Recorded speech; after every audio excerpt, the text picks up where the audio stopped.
Olá, dando prosseguimento à análise de prova de carga, curva carga-recalque, nós vamos agora nesta aula ou neste vídeo mostrar como que se faz para fazer essa extrapolação com os métodos de Shin-Kondener de 1971 e de Decour de 1990. Então, inicialmente, o que nós vamos fazer, o que já fizemos no anterior, quando foi para o Van der Veen, é passar os dados aqui da carga e do deslocamento. Esses dados são informados. Nós já sabemos que essa estaca ela tem 18,5 metros de comprimento e 500 milímetros de diâmetro, e é uma estaca hélice contínua. Então, aqui nós passamos também um data frame com carga, deslocamento, e vamos ver o que é que produz isso aqui. Então, aqui eu tenho a carga e o deslocamento, e nota-se que aqui eu tenho também o retorno. O que eu posso fazer aqui? Eu posso saber qual o valor máximo da carga. Então, o valor máximo da carga é 2.600, está aqui na posição 10, e do deslocamento 24,3. Isso facilita para que possamos fazer uma saída dos dados da prova de carga. Então, fizemos isso também na anterior, vamos fazer aqui agora. Passamos uma figura, um tamanho de figura 12 por 8, o estilo ggplot, os dados da prova de carga nós vamos passar com um scatter, e aí eu passo aqui o eixo do X é a carga, do Y é deslocamento, a cor vermelha e o rótulo lados da prova de carga estática. Vamos inverter aqui o Y, já que nós encontramos aqui 24,3, e se deixar sem colocar essa função, os dados da prova de carga matematicamente aparecem corretos, mas não da forma como estamos acostumados a ver. Ou seja, nós conseguimos perceber o recalque em descendente e não em ascendência. Aqui nós estamos passando o valor para os tiques Y e 14, aumentando a fonte. Passamos aqui o rótulo, carga em quilonewton. Esse cifrão aqui é para fazer uma saída em LaTeX. Tamanho da fonte 16, escolhemos uma família de fonte, a serif, e a cor preta. E aqui passamos o Y. Colocamos esse R aqui porque aqui nós temos uma saída que a gente chama de escape do LaTeX, que é Rho aqui, que vai aparecer aqui nesse caso o símbolo da letra grega Rho. A fonte é a mesma, a família de fonte também, e a cor preta. Note que aqui eu abreviei color para C. A legenda, a fonte 12, eu vou passar para 10, diminuir. E salvei aqui num diretório que eu tenho aqui, como PCE01PNG. Então vamos fazer a saída. E aqui nós temos a saída dos dados. Então temos os dados aqui até atingir um ponto máximo e depois o retorno. Bom, o que vamos fazer agora? Extrapolação Shin-Kondener. Essa extrapolação, ela prevê que a carga última é 1 sobre A, esse A representa o coeficiente angular de uma reta, e a carga seria o deslocamento dividido por essa expressão aqui, por essa reta aqui. Coeficiente angular pelo deslocamento, multiplicado pelo deslocamento, mais o intercepto B. Bem, o método é este aqui. Eu vou ampliar um pouquinho. Então, eu tenho aqui o deslocamento e aqui a carga dividida pelo deslocamento. E observo que no trecho reto se determina uma reta onde se acha o coeficiente angular e o intercepto. Bem, retornando aqui, então nós vamos primeiro explicar aqui esse PD Options Mode Chain Assignment None.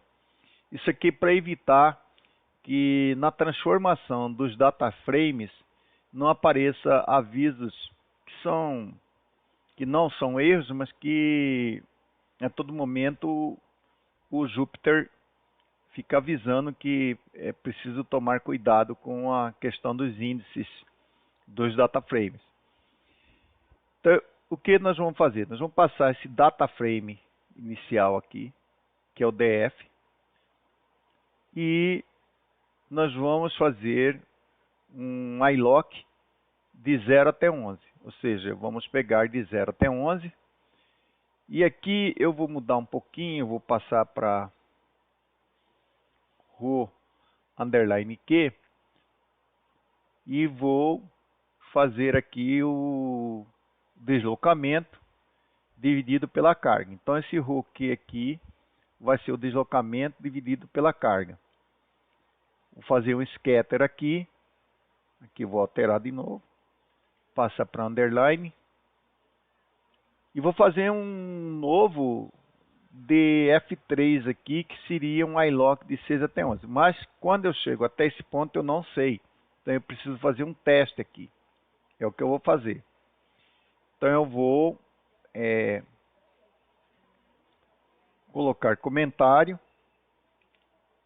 aqui eu vou alterar para row Q, e vamos rodar para ver o que sai isso aqui. Então, sai esta projeção aqui.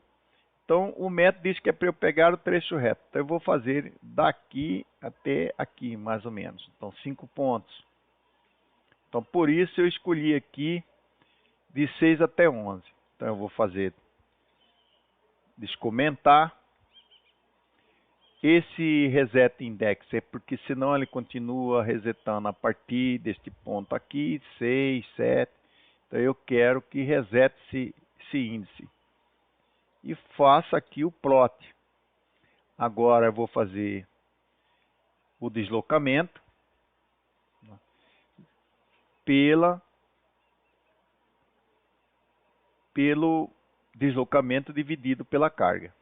Então eu faço isso. Então aqui eu tenho o que eu estou chamando de um trecho reto. Não é bem reto, mas é um trecho reto. Eu posso observar depois a correlação disto aqui, né? Por enquanto não vou fazer essa correlação. Vou partir aqui pelo instinto que isso aqui é reto. Bem, em seguida, nós vamos passar duas variáveis, A e B. A para coeficiente angular, B para o intercept. E aqui eu passo essa função polyfit, e o primeiro argumento é o deslocamento, que é o eixo dos x, e o segundo argumento é o eixo dos y. Aqui eu vou alterar para ρ sobre Q. O grau igual a 1, ou seja, é uma linha reta. Então eu passo aqui a B, ele vai me dar uma lista de valores de 0025 e 00031 para o intercepto.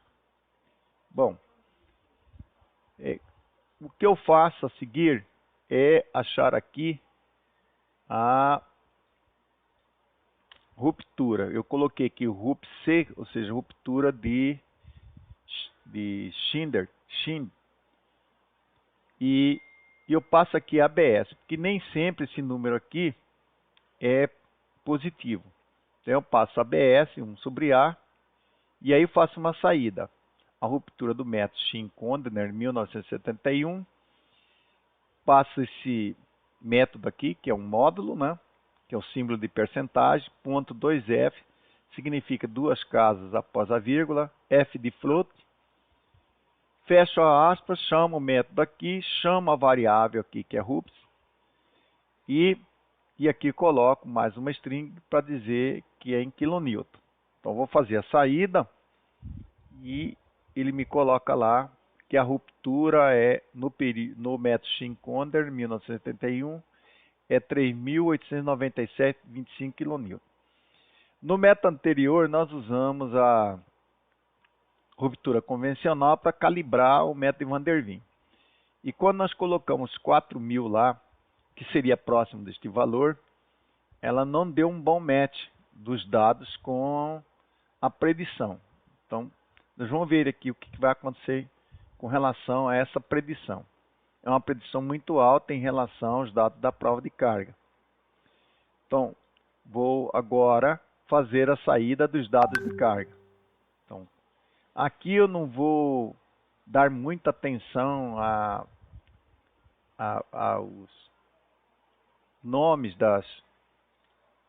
aos rótulos do eixo X, do eixo Y. Eu vou simplesmente focar na saída dos dados da prova de carga e dos dados da predição. Então, eu passo aqui um vetor. Esse vetor vai ser o deslocamento que eu estou predizendo. Eu coloco até 50 porque seria 10% de 500 milímetros. E aqui aplico essa fórmula que na verdade é isto aqui. Rho dividido por alfa, que é o coeficiente angular de vezes Rho, mais o intercepto. Então, coloquei aqui dessa forma. Rho, que divide A vezes Rho mais B. A e B foram dados aqui por esse polyfit.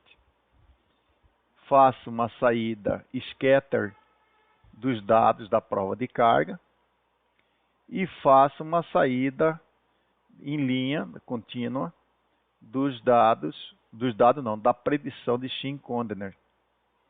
Esse limite, como aqui eu estou indo de 0 a 50, eu inverti para 55 menos 1. Passei uma fonte 12, vou diminuir para 10 e salvo a figura. Então vamos ver o que isso resulta. Então eu tenho aqui, e observe que foi boa, né? Houve um casamento muito bom aqui entre a predição. Eu vou mudar essa predição aqui para uma cor azul.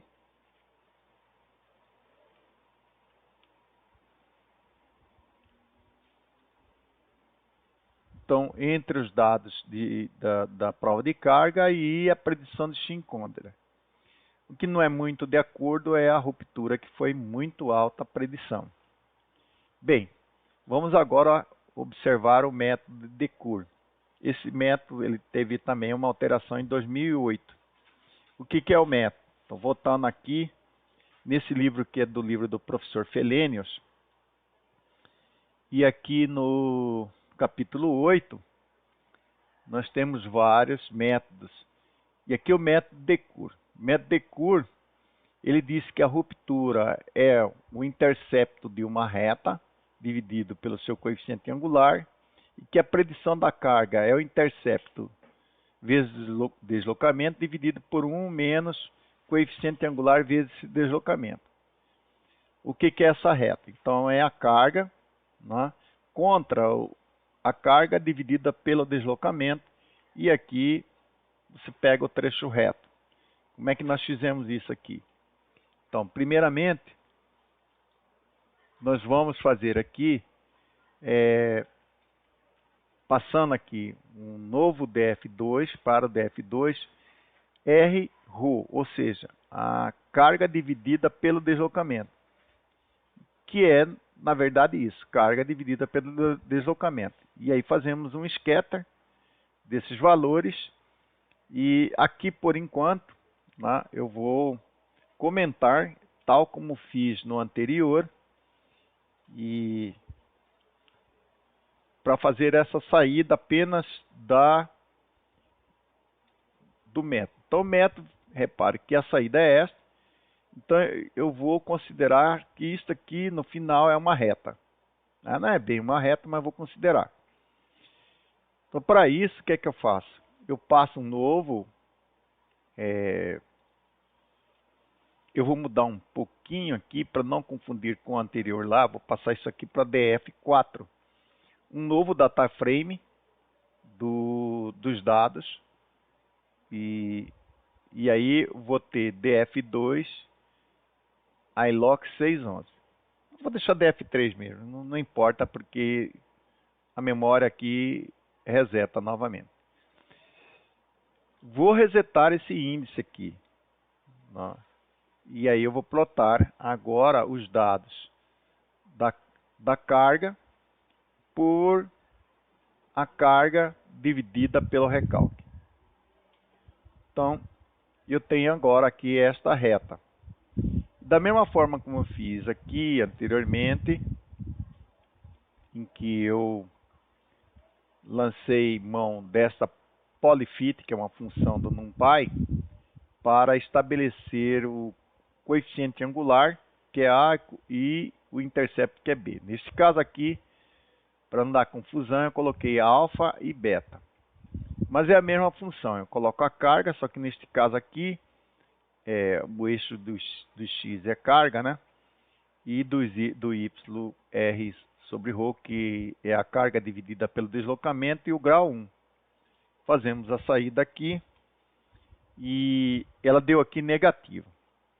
Então é por isso a razão de eu vou aqui mudar para R o PD. E aqui também. Então eu passo aqui o absoluto de beta sobre alfa, que é o intercepto dividido pelo coeficiente angular. Isso vai dar a ruptura. Então eu faço aqui, deu 3.853. Observe que no método de Shin deu 3.897. Então esses métodos se equiparam. Bem, eu vou fazer aqui agora uma correlação de todos os dados do DF3. Então, para isso, eu vou mudar aqui para código e fazer essa correlação. Então, eu vou observar que na correlação do decur deu menos 0,99, porque é descendente essa curva. Não? E no de Shin, que é ρQ pelo deslocamento, deu 0,99. Então aqui é pela carga, deu menos 0,99 e 0,99. Então, em relação à correlação de Pearson, está muito boa, né? A correlação 0,99. Finalmente eu faço aqui a saída. Também não me preocupei aqui com perfumaria, é apenas para mostrar os dados da prova de carga, a predição e como já fizemos a ruptura e depois comentários. Então vamos rodar. Então aqui eu tenho, note que houve também um bom ajuste entre a predição e os dados. Porém, o que tem de negativo aqui é a ruptura. Note que lá em Van der Wijn nós encontramos 3.100. Quando nós colocamos 4.000, que seria o ideal e que daria perto deste valor aqui, não deu uma boa convergência. Mas quando fizemos uma ruptura convencional, ela caiu para 2.750. E os dados da prova de carga máximo chegaram a 2.600. Então, várias coisas precisam ser investigadas. Não? Mas é certo que não dá para adotar isso aqui como ruptura. Então, a gente fica com a de 2.750 que foi adotada e mostrada no vídeo anterior. Era isso que tínhamos para comentar.